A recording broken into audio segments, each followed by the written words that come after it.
any guy who is interested in shooting their shot, whether digitally, in person. That's kind of the only two options, maybe over the phone. But this episode is for you. We'll talk about exactly how to do that ask out today. I am so pumped.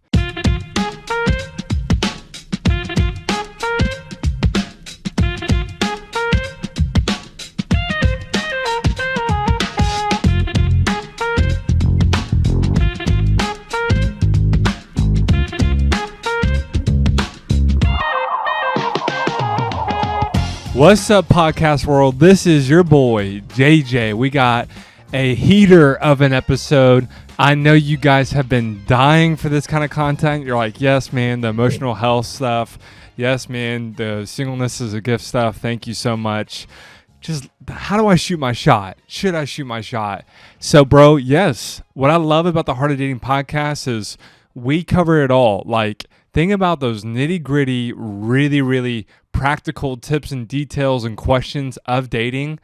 That's what we serve to exist and encourage you guys and help you guys with. Literally, yes, all the way down to should I shoot my shot? How exactly should I do it? Because these are things I wish as a single man I would have had. Like I thought I knew and I had no idea. So we serve to exist to encourage you guys, challenge you guys, all the way from the big spiritual questions, all the way down to the small practical questions, quite literally on how to Instagram direct message a girl that you are interested in. So let's get it. Real quick, we got two things. Heart of Dating Conference is in 2 weeks. I am so excited to see you guys there if you're coming in person. We have online tickets available too. I got my disco cowboy outfit already picked out.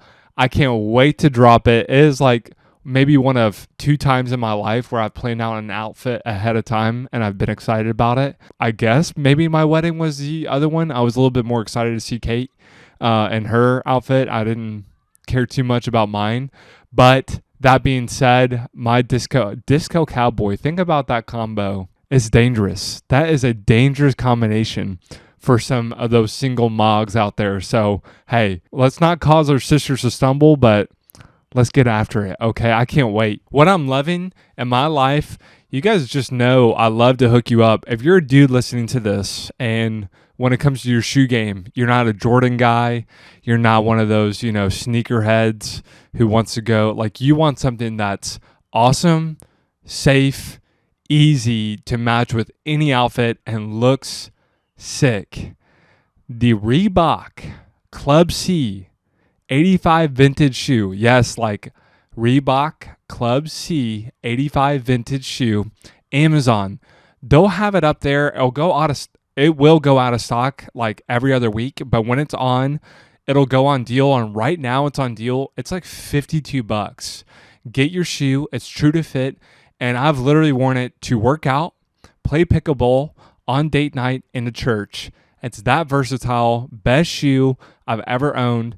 The only problem is that I wore it so much. I literally wore out my pair within 3 months, and Kate was not happy because she loved it too. So when the diva fashionista Kate is giving the thumbs up of approval and I say I like it, well, it's a pretty special product, okay? So if you're a guy, you need a great shoe, last minute thing for Christmas, Reebok Club C 85 vintage. No, it's not even an ad. I know it sounds like an ad because I'm reading out.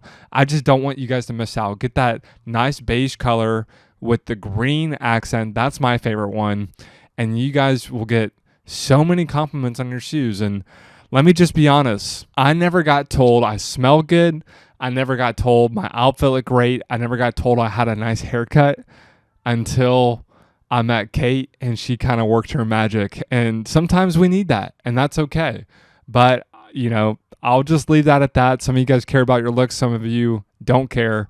Hey, to each their own. Just have fun with the way you dress. I love it when guys can just have a little bit of expression with the way that they dress and express themselves, whether it be their style, their black earrings, or their blue hair, okay? So right before we jump in, we got to head to my DMs. It's always popping. I love serving guys, specifically guys in my DMs, girls who snuck in here, who I know you listen to these episodes anyway, even though it's a Man-sode, you're welcome to send me messages too. But for the fellas, please, I know how it is. It's hard to ask for help. I am always here for you. I am a DM away. So this one is, I ended up making a post in the Heart of Dating Facebook group. Shout out. That's at 15,000 people now. If you're not in the Heart of Dating Facebook group, what are you doing? And I also reached out to a young lady based off my post and her comment. We have been DMing for a couple days, and it's hard to tell a girl's level of interest. Would you give her some time to, express herself or where she's at? Or should I ask if she's interested in talking more? Should I let her know it's okay to tell me that she's not interested? Like, what do I do? Listen, fam, my brother in Christ, if you match on Hinge, if you are both connecting from a singles Facebook group and you guys are talking, you guys have both indirectly, especially what blows my mind is if you match on a dating app, you guys have both said, yes, this is someone I would be interested in talking to and going on a date with. So I think we operate with just so much caution, which I love the heart behind it. Like, there are so many cautious guys in a great way, like they want to respect women, that have prevented us from actually making the ask because we don't want to offend them. We don't want to rush them. We don't want to pressure them. Listen, my dog, if you match on a singles Heart of Dating Facebook group, you already have the green light. You ask, please. She's probably begging you, dying for you to ask. Like, women are a little bit more smart when it comes to this, but it's kind of hard to read their mind, let alone across the internet from a Facebook message or an Instagram DM conversation. If you're going to guess one way or the other when it comes to online DMing, just assume that they're interested or might be. It is the lowest stakes of all reach outs, shooting your shot, rejections. It is the lowest stakes. If she wasn't interested, she'll let you know, and we will get all into that today. But this specifically, anytime you kind of meet at a singles venue where both of you are indirectly signaling, yes, I'm single, and yes, I'm looking, and yes, I'm open to being asked out, I would just say that's all the information you need to at least ask them out. Obviously, we're not going to be pushy, and we'll talk about exactly how to do that ask out today. I am so pumped. So why are we doing this episode? For exactly that. If I could probably summarize the most common question I get from men, and the women who snuck in here, yes, you'll be glad to hear this, is this. I'd say 80% of the DMs I get is just asking me if they're asking me permission, hey, do you think it's a good idea if I ask her out or if I do it this way or how? I'm like, I don't know why you're asking me for permission. I love you, bro. Yes. If you're asking for permission, the answer is yes. I am so pro ask out. And that's why we're doing this episode today. Keep asking me in my DMs, but here's a one size fit all episode for any guy who is interested in shooting their shot, whether digitally, in person. That's kind of the only two options, maybe over the phone. But this episode is for you. I'm just very, very pro ask out. And ironically, I was not very pro ask out as a single, and I really missed out. And I don't say that as I missed out on the one. I love who I'm married to. I love how I can teach from a place of, I love my wife. I love how my story ended up. I just regret not asking out more women in the sense of I missed the opportunity to get to know a lot of awesome Christian women as friends in a low stakes dating scenario. I needed so much help with my foundation of dating and theology and singleness. That's why I love doing what I do today, because I wish I could have grabbed myself at 22, 23, 24. A big part of my dating story was I woke up around 25, 26 after a couple years, I'd probably say 3-4 years of closed singleness. And I kind of had that like Lion King moment where it's like, it is time. And then when I went out to do it, guys, I'm trying to think of a funny analogy. I mean, it was literally like grab the water boy off the bench and throw him in to play quarterback for the Kansas City Chiefs. I had no idea what I was doing, and the worst part is I thought I knew what I was doing. I thought based on instinct and blah blah blah and great character, I thought I knew what I was doing, and I needed help. And I didn't really DM girls because why I didn't DM girls was I was so scared of rejection. I was so scared that magically that DM rejection was gonna be like screenshotted and posted on her like close friends story, and I was just gonna be like, embarrassed by this like, fake auditorium of people. So I didn't DM, and I kind of look back and I regret it, not because I don't love who I ended up with, just because I missed the opportunity to build that, character. I think the rejection is a great character building opportunity for singles, and that opportunity to just build confidence like with asking. And so, if you're curious at all by anything you learned today, I just want to say this. We teach all of this extensively in school dating. We teach how to shoot your shot, and the foundation and everything I'm doing in this episode is like a 101 version of we teach from school dating. So if you liked anything, just know there's a 201, 301 version where we go deeper. We really work through it together, and there's a lot more hands-on coaching. So that's all I will say about this episode. Now, let's get to the heart of the matter. Shout out to all the OG listeners and Kate's old intro that we miss so much. Before you shoot your shot, this is like, let's go to basketball. Before you shoot that shot, what I would love to address and what we have to is the fundamentals. More so, how are you shooting it, and what kind of place emotionally, spiritually, and mentally are you coming from? Like, more important than how you frame your funny, witty, awesome ass, more important to how you slide or what girls' DMs you slide in, like all this fun, practical, rah-rah stuff, which we will get to because I got you. That stuff doesn't matter if your heart, that foundation of your soul, is not rock solid. And when I say rock solid, I mean both feet are on Christ, the solid rock I stand. All other ground is sinking sand.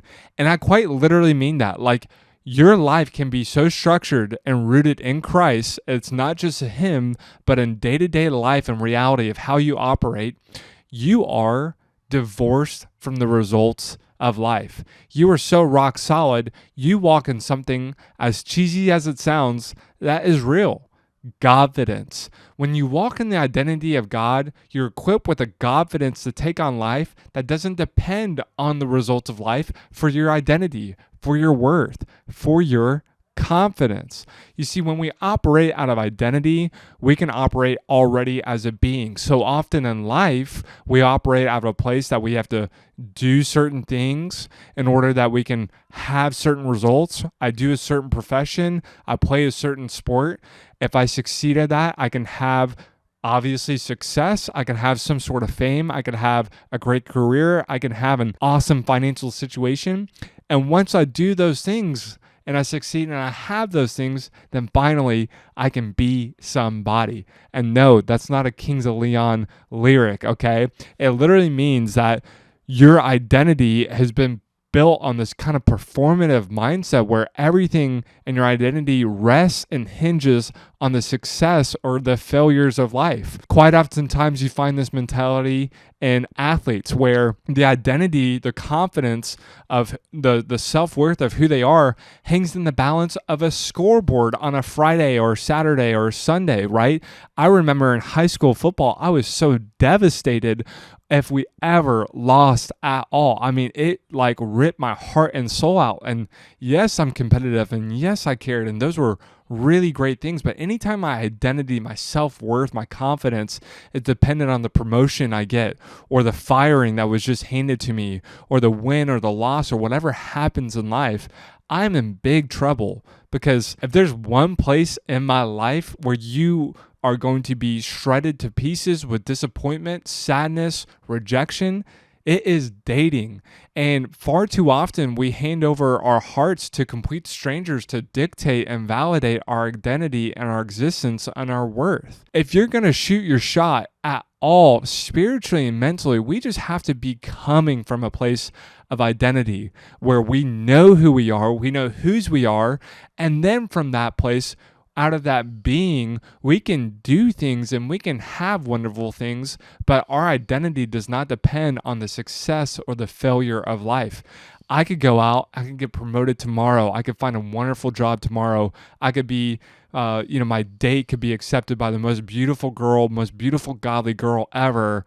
And guess what? My confidence, who I am, my self-worth, doesn't change an inch. And in the same way, and vice versa, I could be rejected, fired. All those things could be going absolutely awfully for me. And guess what? My identity does not change. That is the gift of identity and confidence in God's kingdom. I would just say another way that people say it in pop culture and slang is kings stay kings, baby. Hey, kings stay kings. I don't care if she accepts that DM. I don't care if she reacts with a fire emoji. I don't care if she replies and says, stay in your lane, bro. You could never. Or if she gives you one of those classic, as if. Hey, kings stay kings. Ignore the haters. Ignore the wins, the losses, because your identity rests in something so much greater than whether or not she replied with a fire or heart eyes emoji to your message. Amen. Amen. I get so amped up and passionate about this. And, if that's not good enough for you, and I hope it is, just keep this in mind.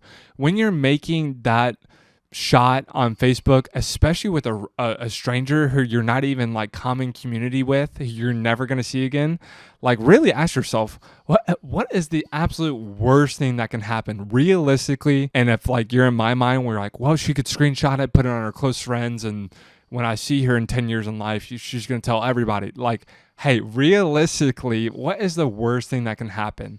Like, she snickers about it with her friends who don't know you. You don't know them. You're never going to see them ever again in your entire life. Like, what is the worst thing that can happen from that reach out? And if that's not good enough, my last nugget before you are sitting there with your DM in your mind, I got two things. One, I'm going to borrow it from Riley, formerly Sewell, now Kehoe. Riley Kehoe, shout out. They have a great podcast exclusively focused on this topic, which is courage. Hey, 3 seconds of courage. I love cliff jumping. I was in Norway this past summer. And when I say I love cliff jumping, I like jumping from the point that when I jump, like my heels kind of hurt, like my jaw kind of hurts. I don't know why. I should probably talk to my therapist about that, but I love the thrill. I love the adrenaline. And this is my thought at the very top. 3 seconds of courage. Jump, baby. Same thing. 3 seconds of courage. Just shoot it, let it go. And just keep in mind, I think one thing that's really helpful is the data, the statistics. I'm so sorry, my friend, but from everything I read online, from people who've studied this, I'm so sorry, my friend, but this should help you. The more we can own this, the better, okay? The chances that she opens, reads, accepts, converses with you, and goes out on a date with you is this high.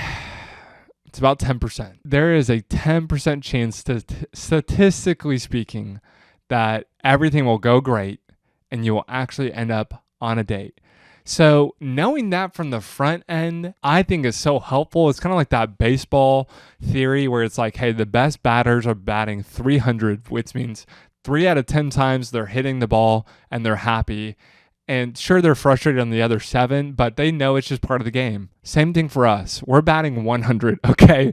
So if you actually end up on a date, give yourself a pat on the back and just know if you message 100 girls, 100 DMs, and you got 10 dates out of it, you are right on average, like thumbs up. If you got 11, then you're above average, okay? So just keep that in mind. I'm with you. I just have a heart for men to just be so proactive on their DM slides and shooting their shots. We are so pro long distance. I mean, why date in the pool when you can date in the ocean, okay? Why date in the pool when you can date in the ocean. Now, you're like, hey, that was amazing, JJ. You still haven't even told me how to slide in the DMs. Well, that's because if you had to ask me which one was more important, the place mentally and spiritually where I'm coming from, like my heart, or how to do it, I would honestly say your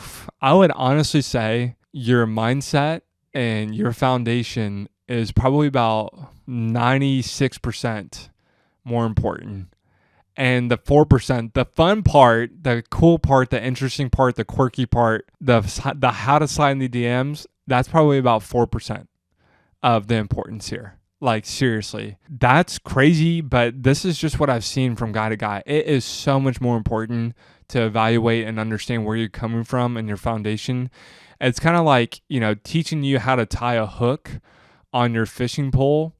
It's like not the most important, or how to bait your hook, versus teaching you like, hey, these are the fishing spots. This is the stance. This is the best time of day to go. Like, the most important things about fishing is like the patience and everything. And then the last little fun details that people get obsessed about is how to attach this bait to this hook in a really convincing way. That's basically what we're talking about, is how to hook. And so that's fun, and we'll get into it, but I just need to be super clear here on that. Like, we can camp out on the first 96% and the most important all day, but I know you want to get in there, the nitty gritty. So here's how to slide in the DMs. And this is really helpful. And I wish I would have known this. I would say, number one, what's your objective? Like, this is kind of mind-blowingly simple, but it gets left out. And this happens every day in life and business. Like, we write these great emails that are just like full of data, full of story. And then I'm like, what was my objective in this? So even when I start out my podcast episodes, when I start out anything, any kind of message, I say, what is my objective? And I start there. And a lot of times guys go into DMs with no objective, and it actually ends up hurting them. So here are a couple examples of objectives. You guys just kind of have to decide which one you're leaning towards. And there's no real wrong answer. I would just say it's only wrong if you don't have an answer, okay? So, you could just have a objective to start a conversation and get to know them.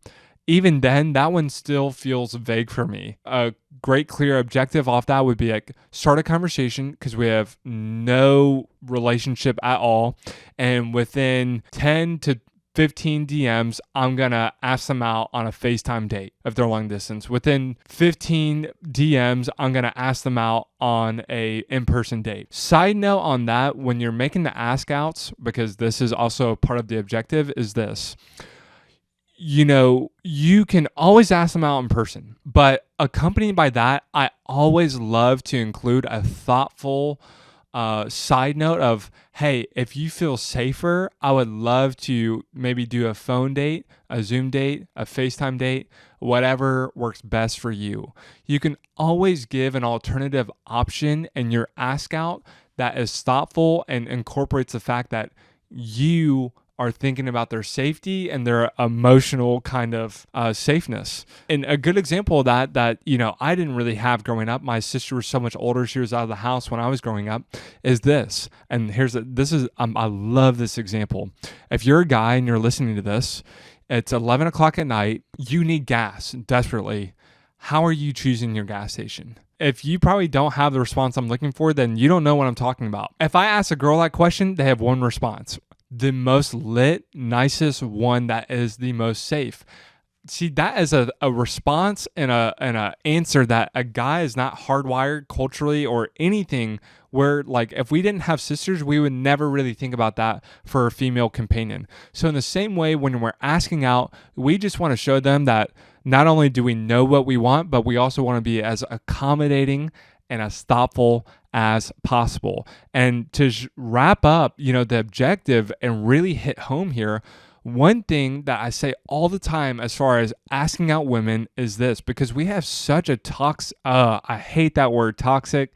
It's so tossed out today, but we have this like hyper alpha masculine macho way to ask out women, and it's got to be direct. It's got to be, hey, 7 p.m.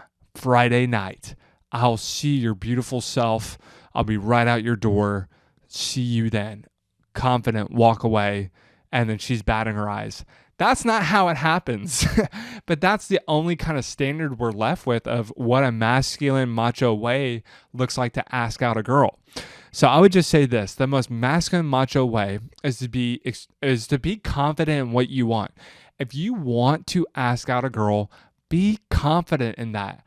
Own it. Hey, I know for a fact of life, I want to ask you out on a date. And then accompany that confident ask out with a thoughtful, empathetic, like, hey, if you're too busy, I completely understand.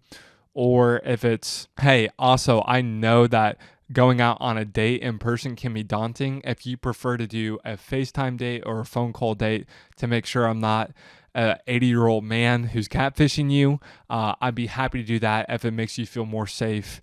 And we can do it that way. Not a problem. So you are direct and confident in what you want and what you're kind of asking for. And then you're kind of alleviating pressure and giving them an alternative to say, it doesn't have to be this way. There's more than one way to skin a cat and make this work. Most important to me is not getting you out on a date. Most important to me is accommodating you and your preferences. That is, boys. The way you can go above and beyond in your dating life is this: how can I be as accommodating to their preferences as possible? Woo! If you want to level up in your dating life, keep that in mind. How can I be as accommodating to their preferences as possible? Which, side note, as believers, that's how we're the most loving we can be in life. To our neighbor, to our family, to our spouse, to anybody. Keep that in mind. The most loving way I can be loving to someone is to accommodate their preferences as much as possible. And yes, that is like a foundation for dating. And then how to do it exactly, like as far as witty responses, ask outs, blah, blah, blah, blah, blah. Hey, the world is your oyster. Like, I would just encourage you to be you. Don't be someone else. Don't be Hitch. Don't be JJ. Like, say, what is my personality? Am I fun? Am I straightforward? Am I quirky? Am I a little bit weird? Do you have maybe a little bit darker sense of humor? Like, whatever your personality is, double down on that. Here's why. If she doesn't like your personality and you pretend to be some smooth, suave, nice guy and you're a little bit maybe more dark, blunt, quirky, and sharp, well, you're kind of advertising someone that you're not from the get-go with just the, hope to ask them out. I'm not saying be like that sharp or what, like, I'm just saying whatever your personality is, that fun, positive, awesome way you express yourself, channel that into the way that you ask someone out. One thing that we say all the time is you can't say the wrong thing to the right person. You can't say the wrong thing to the right person. Now, what does that mean? Well, essentially, it's if that's the right person who's got a similar personality or someone who's compatible that works really well with you, you're not going to say the wrong thing to them. They're always going to assume the best. They're going to have a gracious assumption. And more importantly, they're going to enjoy what they hear from you and want to like what you have to say. So you cannot say the wrong thing to the right person. Now, if that's not good enough for you, let me level up for you. There was a data scientist I read about, and he did the most interesting study. He was a shy, introverted guy, and he said, you know what? For 30 days in a row, I'm going to challenge myself to ask out women of all backgrounds, natures, shapes, and sizes and colors everywhere I go in my life. I'm not going to try and find out if they're married or not. I'm just going to try and ask out anybody and everybody, record the data, see if I can get better at this, and then come back with what is the best question to ask. Keep in mind this was in person, but it's still worth noting. He tried all kinds of funny pickup lines, creative stuff, and at the end of 30 days, he nailed down the most successful pickup line introduction you could find. You want to know what it was? Hey, how's your day going? That was the most successful opening line for his ask outs.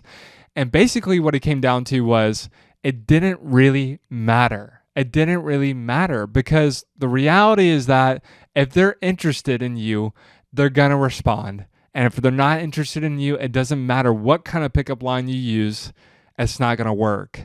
And I would say that is pretty much true. And if you don't believe me, and there is a caveat I'll explain, but if you don't believe me, think about this. Go to your DMs, and there's someone that you would love to go out with, and unless they message you something that's really off-putting, if it was just the most simple message in the world, hey, I think you're really awesome from your profile, and I'm interested in going on a date with you.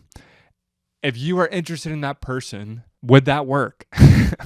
Yes, absolutely. It would not matter if that message was the most thoughtful, creative, witty, intro in the world. It would work simply because you would be interested in them. Think about the rare case where you might have been on the fence and they sent such a thoughtful or funny or creative message that you kind of felt like, man, that was so good. I have to say at least yes. Like I would have been a 50-50, and because of that message, I'm now 51-49. And that is probably like 5 to 10% of the time. And the whole point of that is it really doesn't matter how creative or funny or witty it is. If they're interested, they will reply. And if they're not interested, they won't accept, or they'll find a way to ghost you or let you down. But I just think we put so much time and thought for something that doesn't matter. I'd rather you put that time and thought in a place that actually does matter. So I hope that's helpful. I love you guys. In school dating, we get really nitty gritty. We get into the 201. We have a bunch of texting scripts. We have texting scripts for the women, and we have texting scripts for the guys. I think the one thing that blows my mind is Hinge and all these dating apps, how we just get stuck with pen pals. So if you're frustrated with pen pals, if you're dying for more help than these episodes on Heart of Dating, School Dating is perfect for you. I think one of the highlights for the men and the women is the texting scripts that we give them that are literally like their gold mine that they use for the rest of their dating life to get off apps. And I think my favorite part of that is like we've had some doubters and some people who like Heart of Dating, but maybe they don't think they need it, like they're attractive enough to get by, blah blah blah. And we gave them texting scripts and they took School Dating, and they came back and they're like, they work. No, seriously guys, they work. These are nuts. These are magic. And so seeing their joy, seeing their success, and actually getting off from these crazy situations where you've been matched on Hinge, you followed each other on Instagram, and now you're viewing each other's stories into oblivion with a oddball response like once a month. Like that situation drove me nuts, and it's funny how we tolerate them. So if you're tired of that, we'd love to have you in School Dating. That's enough for me. Have a wonderful weekend. I love you, family. And hey, as my friend Shia LaBeouf would say, I don't know how to say his name. Here's what he would say about you shooting your shot. Just do it!